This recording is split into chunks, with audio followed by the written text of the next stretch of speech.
વડોદરાના સમા વિસ્તારમાં થોડા દિવસે થયેલી લૂંટની ઘટનાએ સમગ્ર શહેરમાં ચર્ચા મચાવી દીધી હતી। મતદાનની માહિતી પૂછવાના બહાને ઘરમાં ઘૂસેલા લૂંટારોએ 83 વર્ષના વૃદ્ધ અને તેમની પત્નીને ચપ્પુની અણીએ બંધક બનાવ્યા।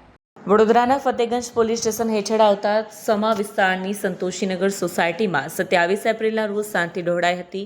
83 વર્ષીય ટીપી રાધાકૃષ્ણન અને તેમના પત્ની જ્યારે ઘરે એકલા હતા ત્યારે બે અજાણ્યા શખ્સોએ દરવાજો ખખડાવ્યો। બહારનું હતું મતદાનની વિગતો મેળવવાનું, પરંતુ આ શખ્સોના ઈરાદા કંઈક અલગ જ હતા। ઘરમાં પ્રવેશતાની સાથે જ આરોપીઓએ અસલી રૂપ બતાવ્યું। વૃદ્ધ દંપતીને ચપ્પુની અણીએ મારપીટ કરી એક રૂમમાં પૂરી દીધા। આરોપીઓએ મહિલાના ગળામાંથી ચેઇન, બંગડી અને વીંટીઓ સહિત 10 તોલા સોનાના દાગીના, રોકડ અને મોબાઈલ ફોન લૂંટીને પલાયન થઈ ગયા। ઘટનાની ગંભીરતા જોતા વડોદરા ક્રાઇમ બ્રાન્ચ એક્શનમાં આવી સીસીટીવી ફૂટેજ અને ટેકનિકલ સર્વેલન્સની મદદથી તપાસ શરૂ થઈ। પોલીસને સૌથી મોટી કડી મળી। ગુનામાં વપરાયેલા મોપેડ પરથી છાણી કેનાલ પાસેથી પોલીસે બલારસિંહ, બલવિંદર ચંદુ નામના બે શખ્સોને દબોચી લીધા। પોલીસની કડક પૂછપરછમાં ખુલાસો થયો કે આખી લૂંટનો માસ્ટરમાઇન્ડ મુદસ્સીર અહેમદ ઉર્ફે વાહિદ મીર હતો। આરોપીઓએ અગાઉથી જ દંપતીના ઘરની રેકી કરી હતી। તેમને ખબર હતી કે વૃદ્ધ દંપતી ઘરે એકલું જ હોય છે। પોલીસે મુખ્ય સૂત્રધાર મુદસ્સીરને પણ ઝડપી પાડી જેલ હવાલે કર્યો છે।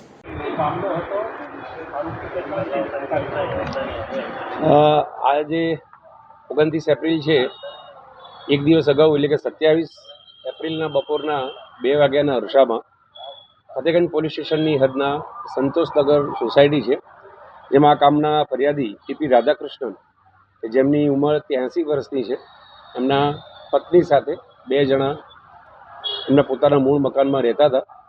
બપોરના 2 વાગ્યાના અરસામાં 2 ઈસમો દરવાજો ખટખટાવે છે અને એમણે વોટિંગ કરેલ છે કે કેમ એ પૂછપરછ કરતા દરમિયાન ફરિયાદીને ધક્કો મારી ઘરમાં પ્રવેશી અને એમના પત્નીએ બંધક બનાવે છે અને આ પતિ પત્ની પાસેથી સોનાની રકમો અને કેશ મળી લૂંટ ચલાવે છે।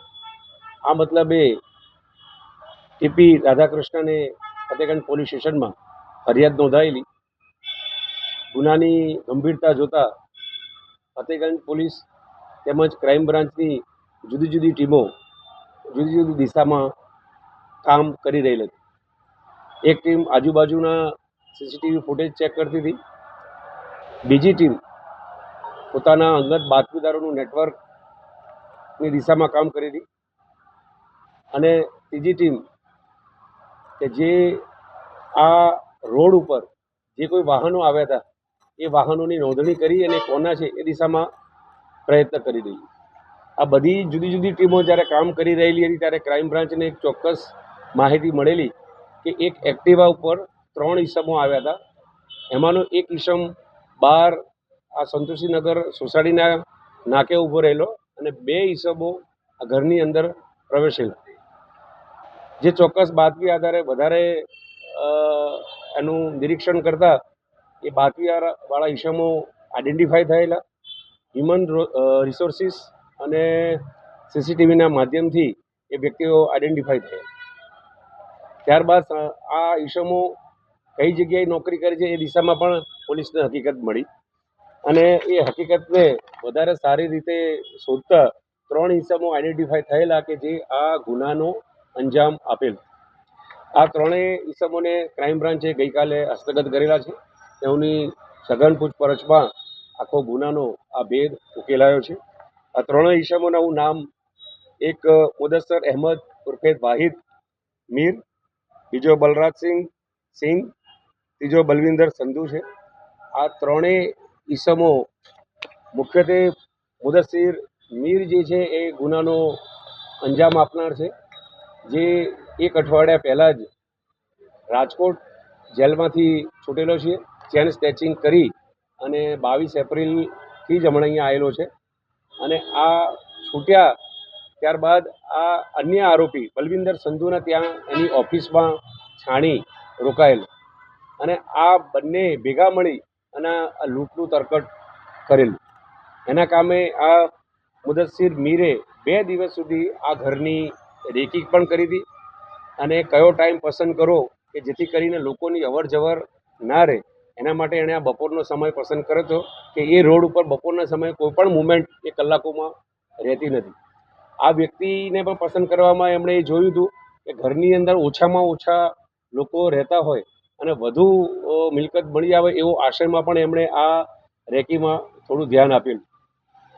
વધુમાં બલવિંદર સંધુની પૂછપરછની અંદર એ ભૂતકાળની અંદર પણ આપણા વડોદરા શહેરમાં જુદા જુદા ગુનાઓમાં ચોરી અને છેતરપિંડીના ગુનામાં સંડોવાયેલો છે એવું પણ જાણવા મળેલું છે. આ આખી એમનો કરવાનો આશય હાલ આ બધા એમની પાસે એક સમય પહેલાં પૈસા હતા. બલવિંદર સંધુ જે છે એ ટ્રાન્સપોર્ટની અંદર કામ કરતો હતો અને પૈસેથી સુખી હતો. આ જે બલકાર સિંહ છે એ અમૃતસરી કુલચામાં 4 વર્ષ સુધી નિઝામપુરામાં નોકરી કરીને છેલ્લા 2 વર્ષથી નીલાંબર સર્કલ પાસે નોકરી કરે છે. હાલ એની પાસે પૈસા નથી અને આ જે મુદસ્સર મીર જે છે એ તો 22 એપ્રિલે અહીંયા રાજકોટથી ચેન સ્નેચિંગ કરી અને અહીંયા છાણી ખાતે આ બીજા આરોપીના ત્યાં રહેવા આવેલો છે એટલે એની પાસે પૈસા નથી. એકંદરે ત્રણેય જણા પાસે પૈસા નહીં હોવાથી એમણે આ આખું આયોજન કરેલ છે. આ ત્રણેય આરોપીઓની હજુ વધુ પૂછપરછ ચાલુ છે.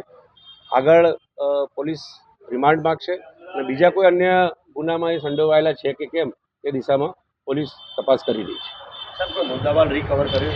જી, આ ગુનામાં જે ફરિયાદીના ગળાની ચેન, એમના બંનેના હાથના વીંટીઝ અને જે બેંગલ્સ પહેર્યા હતા એ તમામ મુદ્દામાલ, રોકડ અને એટીએમ બધું જ પોલીસે રિકવર કરી દીધું છે. 100% મુદ્દામાલ પોલીસે રિકવર કર્યો છે. ગરમીનો પારો ખૂબ જ વધારે છે અને ક્યાંક આ લોકો વૃદ્ધ દંપતીઓને ટાર્ગેટ કરતા હોય છે. શું મેસેજ આપવા માંગશો કે બપોરના સમયે કઈ રીતે ઓળખતા ના હોય તો દરવાજો ન કરવો જોઈએ?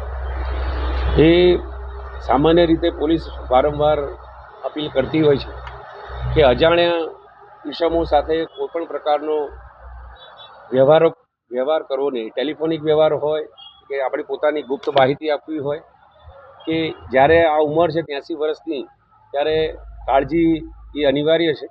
આપણા માધ્યમથી સંદેશો આપીશ, આપણે સલામત રહીએ અને સૌને સલામતમાં આપણો પોતાનું યોગદાન આપીએ. સર, કઈ કલમ લગાવી છે? કારણ કે દાદાને તો ઘસેડીને નાક બંધ કરીને પણ લોહી નીકળ્યું હતું એવું કહે. ઘરની અંદર લૂંટ કરવાના ઈરાદે પ્રવેશવું, લૂંટ કરવી અને ગુનાહિત કાવતરું, આ બધી કલમો પોલીસે આની અંદર લગાવેલી છે અને સારામાં સારી તપાસ કરી આરોપીને એના અંજામ સુધી અમે પહોંચાડીશું. Bureau report Satya TV news, Vadodara.